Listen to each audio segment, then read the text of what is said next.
Welcome back to the Deep Dive. Today, we are tackling a phenomenon that is, well, it's absolutely pervasive right now, isn't it? Especially in online culture, the self-help world. Oh, definitely. We're talking about the rise of what we're calling bro-icism. Bro-icism, yeah, it sounds a bit reductive already. It is. It's kind of the philosophy of the hustle, right? It's definitely not the ancient wisdom of Zeno or Seneca or Epictetus. It's this modern, really superficial misinterpretation. How so? What does it get wrong? Well, it basically reduces Stoicism down to a series of, life hacks. Yeah. A simple guide to being an emotionless, super productive machine. Get ahead, crush your goals, don't let feelings get in the way. Exactly. And you see it manifesting as this sort of alpha male posturing sometimes, or, and I think this is probably the most dangerous part, it gets used to justify a really profound lack of empathy. Or just basic emotional connection, dismissing normal human interaction as somehow irrational or weak. Yeah, like, I don't do drama, but what they mean is I don't engage with other people's valid feelings. Yeah. Precisely. And, the modern world loves shortcuts, anything that promises quick results. But Stoicism, it's not a shortcut. So for this deep dive, we've gathered quite a bit of material. We've got academic analyses, the letters of Seneca, the discourses of Epictetus, Marcus Aurelius's meditations. The heady hitters. The real deal.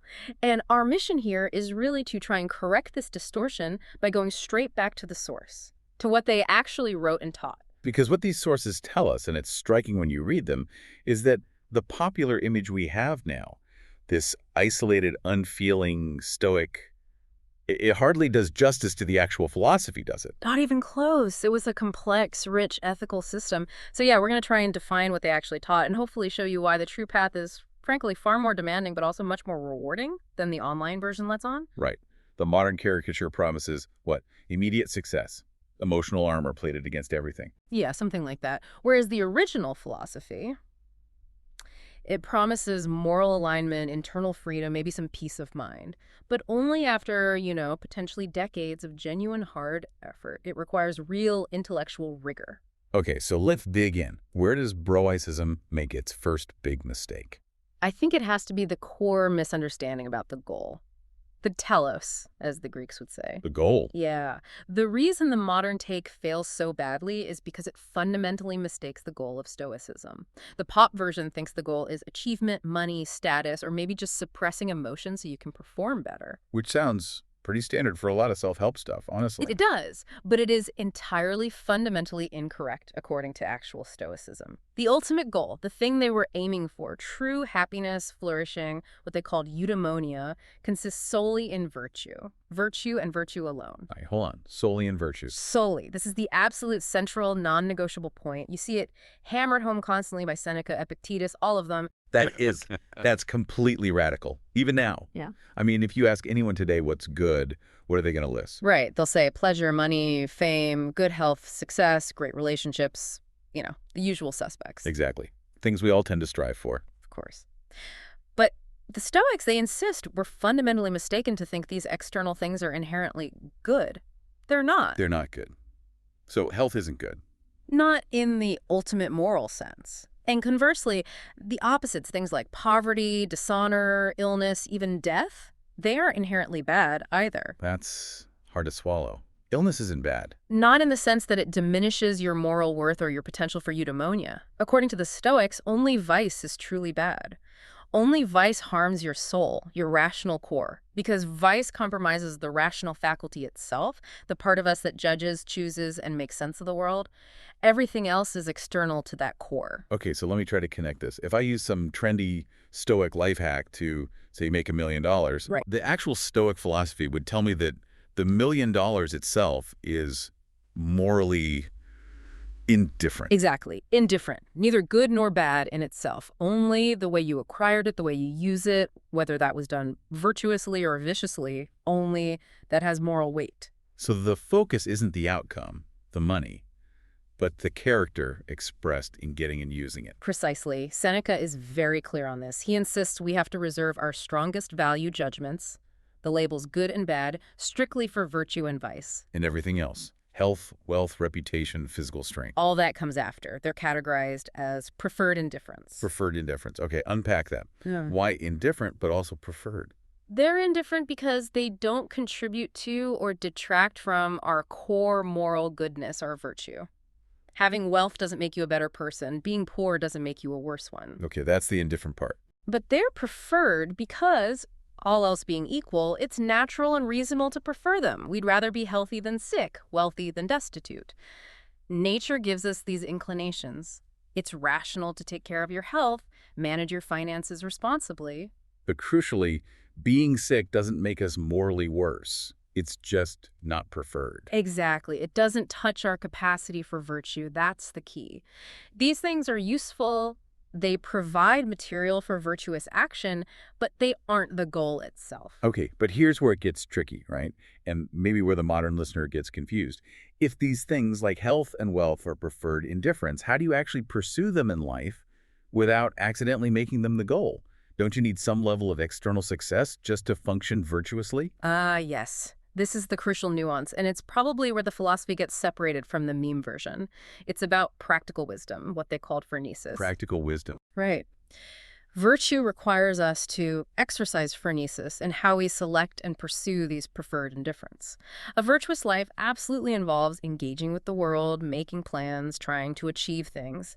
You have to order these preferred things sensibly. But the catch is, The catch is that the wise person must never assent to the belief that actually achieving the preferred indifferent, getting the job, securing the wealth, maintaining perfect health, determines their happiness or their goodness. Yeah. The pursuit has to be undertaken with a certain detachment from the outcome. You aim for it, you work towards it virtuously, but you accept whatever happens with equanimity. so the effort is virtuous, the outcome is fate or indifferent. Essentially, yes. The virtue lies in the attempt in the correct application of reason and effort, not in checking the box of success. And this directly pushes back against the kind of uniformity you see in a lot of the life hack culture today, doesn't it? If you look at people promoting this stuff, they often present this single prescriptive path to winning. Which the real philosophy absolutely rejects. Academic analysis, like Becker's work, points out that the profile of external goods in genuinely virtuous lives would actually be very far from uniform. Meaning, Stoic sages living in different times, different circumstances, facing different challenges, will pursue these preferred indifferents in remarkably different ways. There isn't one single blueprint for the good Stoic life in terms of external circumstances. That's a really powerful point. You just have to look at the big names. Epictetus was a former slave, living very simply. Seneca was Nero's tutor, incredibly wealthy. Marcus Aurelius was the emperor of Rome, arguably the most powerful man in the world. Exactly. Their external lives, their duties, their statuses couldn't have been more different. Yet all are considered exemplars of Stoic practice. So the point wasn't the title or the bank balance. No, it was the quality of the choices they made within those circumstances, using their rational faculty, their prohairesis. Okay, but this leads us straight into that classic criticism, the one that always comes up, especially with Seneca, the hypocrisy charge. Yes. Seneca's wealth. He served Nero. He amassed a huge fortune. There were accounts of alleged extravagance. How do you square that with a philosophy preaching detachment from externals? Right. Doesn't it just suggest the ideal is, well, maybe unlivable? Or that Seneca himself was maybe a bit cynical about it all, preaching one thing, living another? It's a fair question, and people have debated it for centuries, but I don't think cynicism is quite the right angle. It actually offers a really key insight into the aspirational nature of the philosophy. Aspirational how?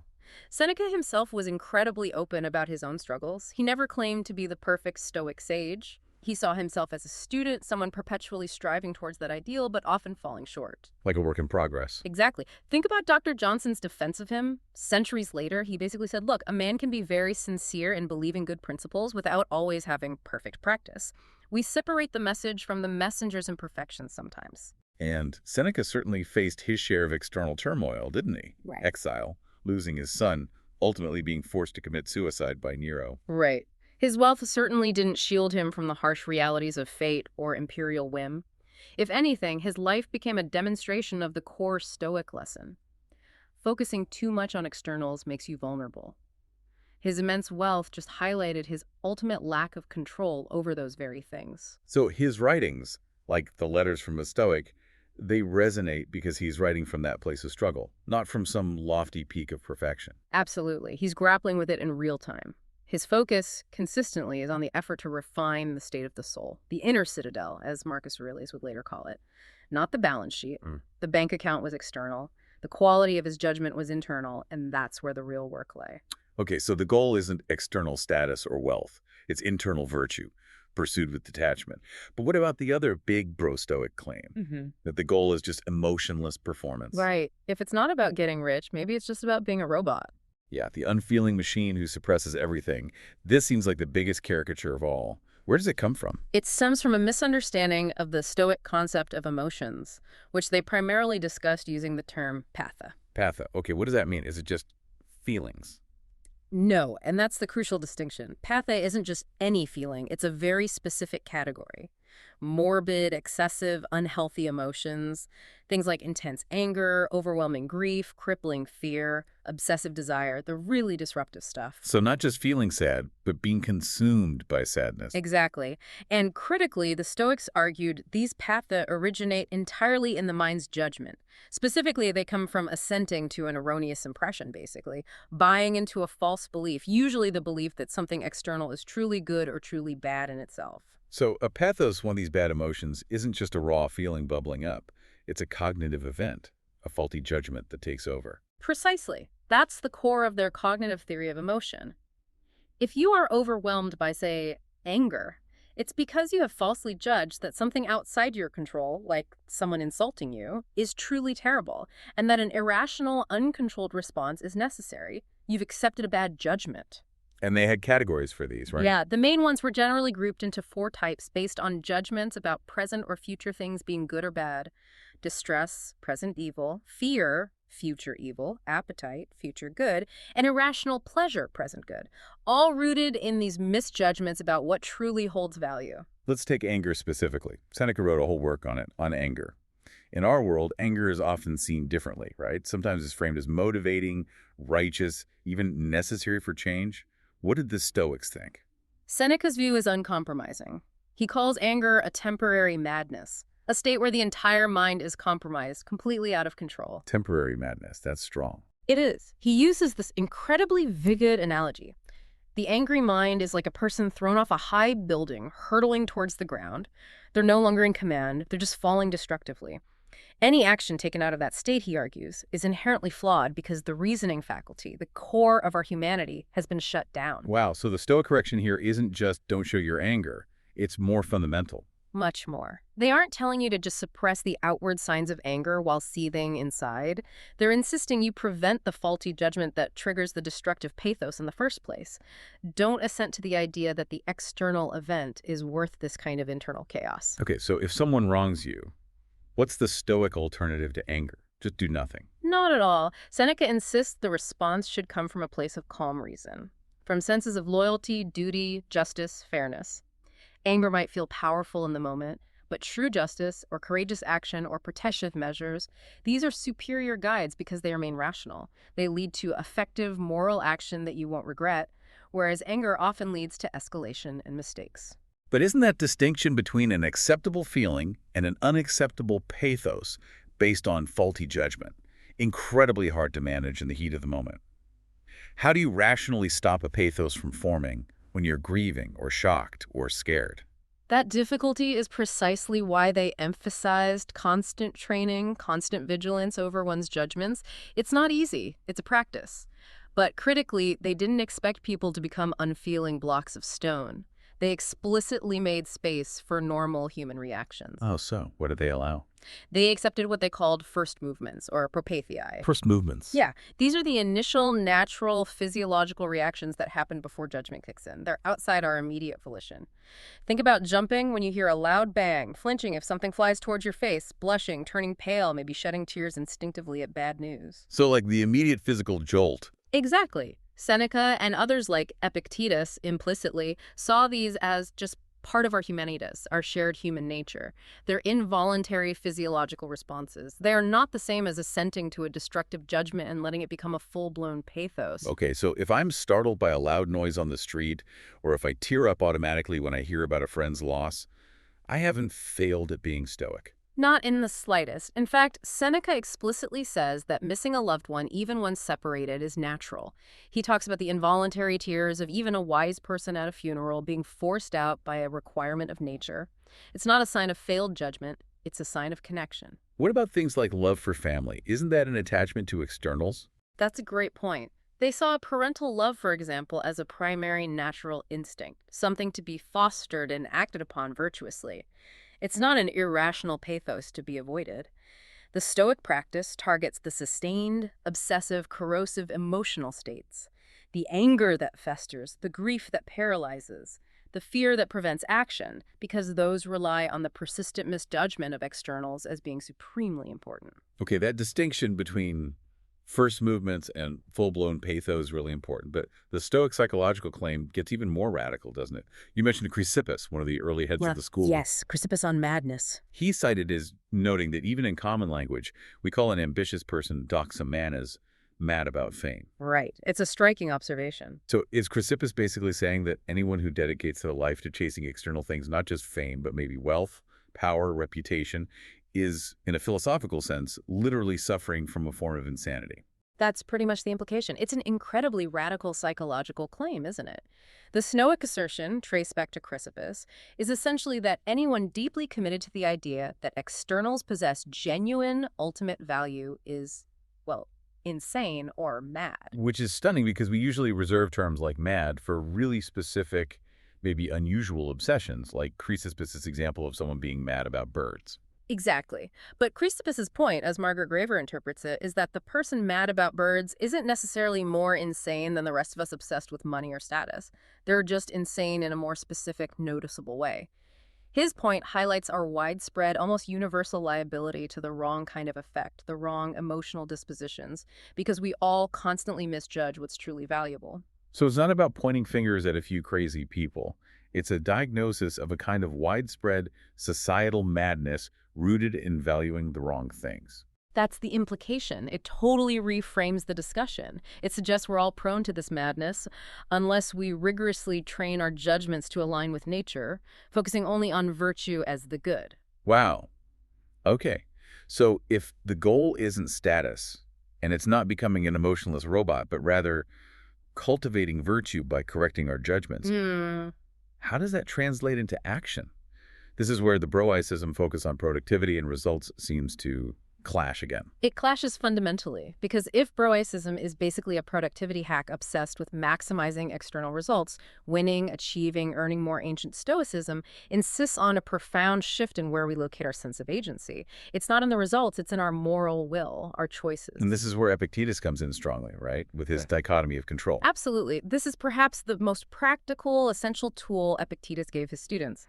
And you can really feel how it stems directly from his own life experience, having been born a slave. How does it work? What's the division? He demands we constantly, consciously divide everything we encounter into two simple categories. Category 1, things I cannot control. This includes almost everything external. My body, health, aging, injury, my possessions, my reputation, what others think of me, worldly success, political events, basically everything outside my own mind. Okay, that's a big list. What's category 2? Category 2 is much smaller, but infinitely more important, the things I do control. And for Epictetus, this boiled down to one thing: the choices I make with regard to those externals. My judgments, my assents, my desires, my aversions, the inner operations of my will. And the power of this whole idea, the punchline, is that our moral goodness or badness, our eudaimonia, our flourishing, it resides only in that second category, only in our choices. Exactly. Only in our prohairesis, that's the Greek term he uses, our moral character, our faculty of choice, the inner citadel. For Epictetus, think about it. As a slave, his body could be abused, his few possessions taken, his reputation, if he had one, ruined by his master.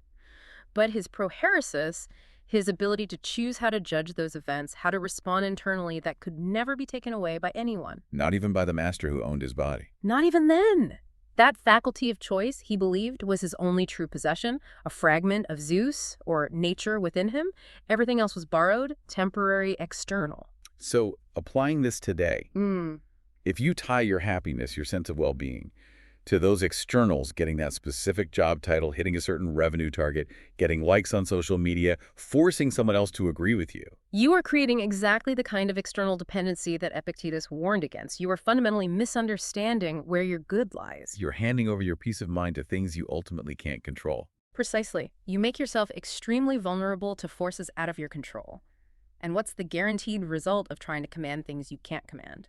Frustration, disappointment, anger, anxiety. You're essentially trying to command the entire cosmos to bend to your will, which is, well, it's irrational, insane, even, by Chrysippus' standard. So the antidote to that productivity-obsessed, results-driven mentality is to shift the focus entirely, away from the outcome and Onto the intention, the effort, the action itself, the quality of the choice you make in the moment. There's an analogy for this, isn't there? The archer. Yes. Antipater, another Stoic, used the archer analogy beautifully. Imagine an expert archer. What does she do? Okay, well, she chooses the best bow she can, selects the straightest arrow, checks the wind, aims carefully, focuses on her stance or breathing, executes the shot process perfectly. Exactly. Her goal, her focus is on the perfection of the process. Doing everything within her power, everything that depends on her skill and judgment absolutely correctly. That's her job. But the arrow might still miss, right? A sudden gust of wind could come up, the target might unexpectedly move, things outside her control. Precisely. And here's the Stoic point. If that archer ties her internal state, her happiness, her sense of accomplishment solely to hitting the bullseye, the external result, what happens when the wind blows the arrow off course? She's disappointed, frustrated, even though she did everything right. Right. She feels she failed, even if her process was flawless. But if her goal, her definition of success, is simply doing the best she can, perfecting her intention and her effort, acting virtuously in the process of shooting, then nothing external can actually take that success away from her. Exactly. Whether the arrow hits or misses due to external factors becomes irrelevant to her eudaimonia. Her virtue, her good, was complete in the act of shooting well. The outcome belongs to fate, to the cosmos. The Stoic virtue resides in the quality of the attempt, the intention behind the action. Yes. Whether you believe the universe is governed by a benevolent providence or just by random chance, your only moral task is to play your part virtuously. Make the best choices you can with the information you have, and then accept the outcome, whatever it is. And then respond virtuously to that outcome too. And this focus on virtuous action within the world, accepting fate, this leads us directly away from another modern distortion, right?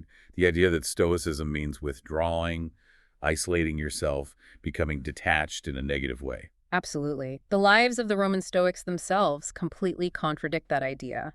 They counseled profound engagement with the world, not withdrawal from it. We already mentioned the diversity, the emperor, the tutor, the former slave. These weren't monks living in caves. Not at all. And think about some of the less famous but equally telling figures, like Helvidius Priscus. Priscus, who was he? He was a prominent Stoic senator during the reign of Emperor Vespasian. Vespasian was apparently overstepping his bounds, abusing the traditional authority of the Senate. Priscus, guided by his Stoic principles of justice and duty, Stood up to him. resolutely. He refused to back down, insisted on defending the Senate's rights and traditions, even when it became clear it was incredibly dangerous. He knew the risk. And what happened? Vespasian eventually had him executed for his defiance. Wow, that's the ultimate act of principled engagement, isn't it? That's the absolute opposite of selfish isolation or just withdrawing because politics gets messy or dangerous. It's the antithesis. It proves the philosophy isn't about quietism, it's about courage, about living your principles even under fire, right in the thick of human affairs. Your duty might call you to public service, to resistance, to quiet endurance. The form depends on circumstance, but engagement is key. Epictetus had an analogy for this too, didn't he? About life being like a play. Yes, the actor analogy. He tells his students, think of your life as a play. You didn't write the script, you didn't choose the plot, and crucially, you didn't choose your role. Maybe you're cast as a beggar, maybe a king, maybe a soldier, maybe someone chronically ill. You just find yourself in that part. Right. And your job, your Stoic duty, isn't to fight against the role you've been given or to complain about the plot. It's to play the part you find yourself in as best as you possibly can, with skill, dignity, and virtue. Your duty is to fulfill the obligations of that role within the grander play directed by nature or fate. Accept the role, play it well. Don't fight what's out of your control. Exactly. Focus on your performance, not rewriting the script. Okay, so virtue is the goal, emotions are judgments, agency is in choice, and the path involves engagement. But what about other people? This brings us to maybe the most damaging part of the Bro-icism distortion. Ah, yes. The idea that it justifies selfishness or a lack of empathy. The whole "I've got my own stuff to worry about, I don't need to care about others" attitude, sometimes dressed up in Stoic language. Right. Focus on what you can control, twisted to mean ignore everyone else. This fundamentally ignores, or maybe just doesn't know about, the Stoic view of human nature itself. Which was, Fundamentally optimistic, actually. They believed that humans are, by nature, reasonable and decent social animals. We are built for community. social animals, not lone wolves. Definitely social. This belief is really cemented in a core philosophical concept they called oikiosis. Oikiosis. Okay, that sounds like another important Greek term. What does that mean, practically? Appropriation. And Belonging. it's often translated as appropriation or orientation or familiarization. It describes a natural developmental process. It starts with the most basic instinctual self-concern every creature has. But for humans, gifted with reason, it doesn't stop there. It expands outwards. Exactly. It naturally expands. Think about the immediate, powerful devotion a parent feels for their child. That's a primary form of oikiosis. It's instinctive care for something other that feels like part of oneself. Okay, so it starts with close family. Yes, but then as our reason develops, the Stoics argued, we naturally extend that circle of concern, that sense of belonging or appropriation further outwards to extended family, then neighbors, fellow citizens, people from our country. Yeah. And eventually. Eventually, through the consistent application of reason, the ideal is to extend it to encompass all of humanity, to see every other human being as somehow belonging to us, as part of our concern, like concentric circles radiating outwards from the self, cosmopolitanism, they called it, being a citizen of the world. So the truly virtuous life, the rational life, requires this constant effort to expand our circle of empathy and concern until it includes everyone. That's the idea. It's a natural trajectory for reason to follow. And this leads directly to Epictetus's really stunning ultimate case against selfishness. What did he argue? He basically says that the rational animal, the human being, has been designed by God, or by nature's rational principle, in such a way that it literally cannot attain any of its own true goods, Its own virtue, its eudaimonia. unless it simultaneously contributes something to the common interest, to the community. Wait, hang on. So pursuing my own genuine self-interest, which for a Stoic means pursuing my own internal virtue, necessarily requires me to also be contributing to the welfare of others. According to Epictetus, yes. The two are intrinsically linked by our rational social nature. That completely flips the script on the idea that self-interest and social contribution are opposed. It totally does. He concludes, therefore, that doing everything for one's own sake, that is, pursuing the sole true good of virtue, is paradoxically not antisocial. In fact, it is the foundation of pro-social behavior. Because the path to your own genuine flourishing is inherently social. You can't achieve Stoic virtue alone in a vacuum, ignoring everyone else. You can't. The individual's moral progress is intrinsically tied to the health and welfare of the community, and vice versa.